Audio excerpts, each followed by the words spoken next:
Hello everyone, this is Money Mom. Welcome to the channel. Today I want to chat with you guys about things that I think are increasing our cost of living. Let's get started and talk about it. I got this fabulous idea from another wonderful YouTuber who I really like. I'm going to link his channel below.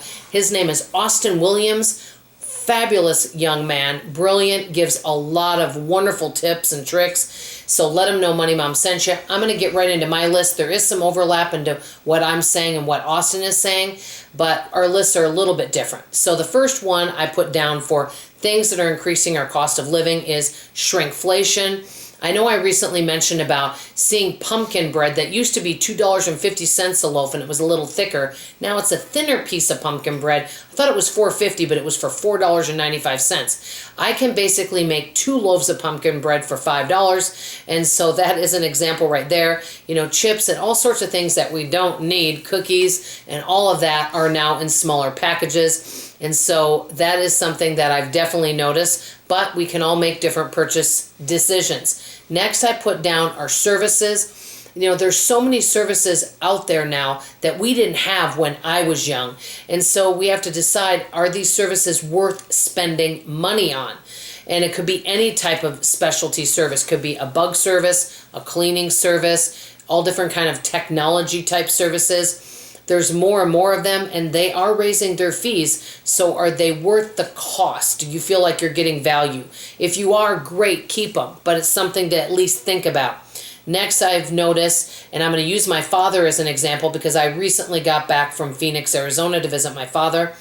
But nowadays, we replace items so much faster. I'm not saying it's totally our fault, but basically technology is constantly being updated and items just are not made to last like they were. I was going through my father's home and there's so many things from furniture, all of his stuff in his kitchen that he has had since 1960 and it is still going strong. The cookie sheets in there, I know, are at least 15 years old and they look brand new and might even actually be older than that. And so he's got a lot of things at his house that he has had for a very, very long time. Nowadays, people replace things so quickly, sometimes because it's not working anymore and sometimes because they want the newer technology.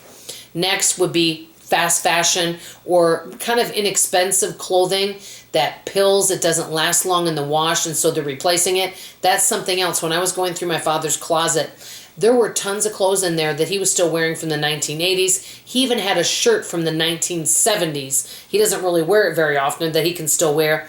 A lot of his coats, he had one coat from back in the 70s and a lot of his stuff's from the 80s and the 90s and it's all in great condition. So, you know, it depends, but a lot of things that you purchase now may not be built for a shirt, for example, for you to have it 10 years down the road if you don't change sizes. Which also kind of gets me to say cheap merchandise. For example, I've heard people say, oh, buy that cute little plastic cup, has a holiday design. Well, a year from now, you're going to be donating and getting rid of that. Instead of maybe buying one really excellent water bottle that's going to stand the test of time and will keep cold water cold for days or a hot liquid for days. And yes, it's going to be more expensive, but you can have one of those really good things than multiples of all sorts of cheap things. And I don't mean just cups. A lot of cheap type stuff I have purchased over the years because it was on sale and really dirt cheap, but it didn't really last. Like I'll remember that most uncomfortable futon. Okay, next, holidays, I can go crazy. This year I did pull the reins in before it got out of hands, but people can go crazy with the holidays and feel a lot of obligation. And that definitely, I think, is something that's increasing our costs of living, especially with items being more expensive this year.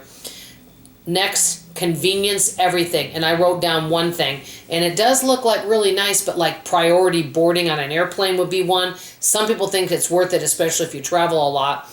A big, huge convenience that I know a lot of people use is instead of leaving their house, they order things, food, and have it delivered, or order items and have it delivered to their home, and they pay a fee for that. Anything for convenience. Next, auto ships. I've mentioned this on several videos. Having items just sent to you automatically every single month and you don't think about it. But many times, if you don't think about it, you might have more items than what you need.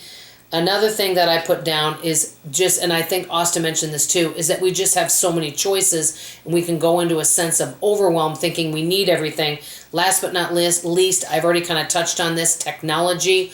Technology is always changing, and we think it's going to make our life easier. In some ways it does, but some ways I think too much technology and all the changes complicate things too. Let me know what you guys think. What are some items that you think are increasing our cost of living? What are some things I've not mentioned that you want to share? Also, when you're done with this video, please go check out Austin's video. Let him know Money Mom sent you. I love you, I appreciate you, and I sure hope to see you on tomorrow morning's video. Bye-bye now.